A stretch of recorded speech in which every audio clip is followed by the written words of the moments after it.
नमस्कार साथियों। सुशांत सिंह राजपूत मामले में अब जो एक बड़ी ही खबर आ रही है और बहुत ही वो आश्चर्यजनक बात है जिसके बारे में लगातार हम बातें करते हैं कि सुशांत सिंह राजपूत को न्याय कब मिलेगा, सुशांत सिंह राजपूत को इंसाफ कब मिलेगा। परंतु अब हमने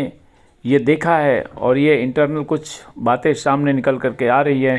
कि इस मामले में सीबीआई अब चार्जशीट दाखिल करने वाली है और जांच एजेंसियां जो कि अब एक स्टेप तक पहुंच चुकी हैं, एक लेवल तक पहुंच चुकी हैं और उनकी जांच लगभग पूरी हो चुकी है। लेकिन अब इस मामले में सबसे बड़ा सवाल ये है कि 302 लगेगा या चार्जशीट दाखिल किया जाएगा,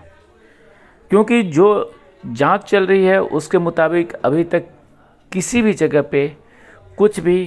फ्रंट पे चीज़ें सामने नज़र नहीं आ रही है और सब कुछ एक अंदाज़ा लगाया जा रहा है। कुछ बातें कभी कभी सामने आती हैं निकल करके, जिसके बारे में मैं लगातार आपको अपडेट देता हूं। लेकिन अब जो एक खबर आ रही है कि सीबीआई अब इस केस के एक मुकाम पे पहुंचने वाली है और दो एजेंसियां और जो इसमें जांच कर रही हैं, ईडी और एनसीबी। एनसीबी ने तो काफ़ी अच्छा काम किया इस मामले में, रिया चक्रवर्ती से लेकर के शौविक चक्रवर्ती वगैरह सबको गिरफ्तार भी किया और इसमें सिद्धार्थ पिठानी अंदर भी है। लेकिन जो हमें जो चाहिए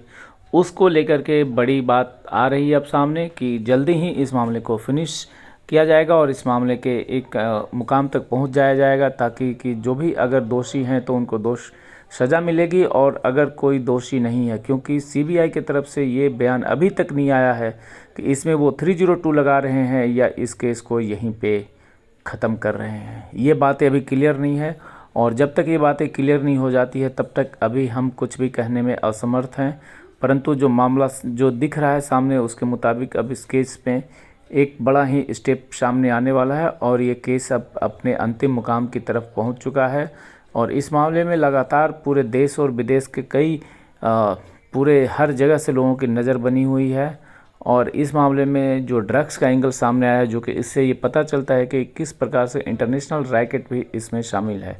और सुशांत सिंह राजपूत की हत्या एक बहुत ही बड़ी पहेली बन चुकी है,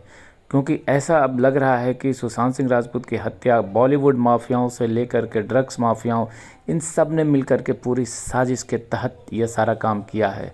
क्योंकि जिस प्रकार से इस केस में जांच चल रही है तो अब तक बहुत कुछ सामने आ जाना चाहिए था, परंतु एक दूसरी तरफ आप देखें तो एनसीबी इस मामले को बहुत ही सही तरीके से जांच कर रही है और एनसीबी इस मामले में कई ऐसे ड्रग्स माफियाओं को गिरफ्तार कर चुके हैं, कई ऐसे ड्रग्स माफियाओं को उनके खिलाफ छापेमारी हुई है। तो बड़े बड़े लोगों का नाम इसमें सामने है, परंतु सामने अभी तक देखा जाए तो कुछ भी नहीं आ रहा है। और लगातार हमारी एक उम्मीद है, हमारी एक पूरा जो सुशांत के फैंस हैं उनका लगातार ये मांग है कि इस मामले में 302 लागू किया जाए और साथ ही साथ रिया चक्रवर्ती के साथ ही साथ सब पे कड़ी कार्रवाई। अब देखना है आगे आगे क्या होता है। जय हिंद, जय भारत।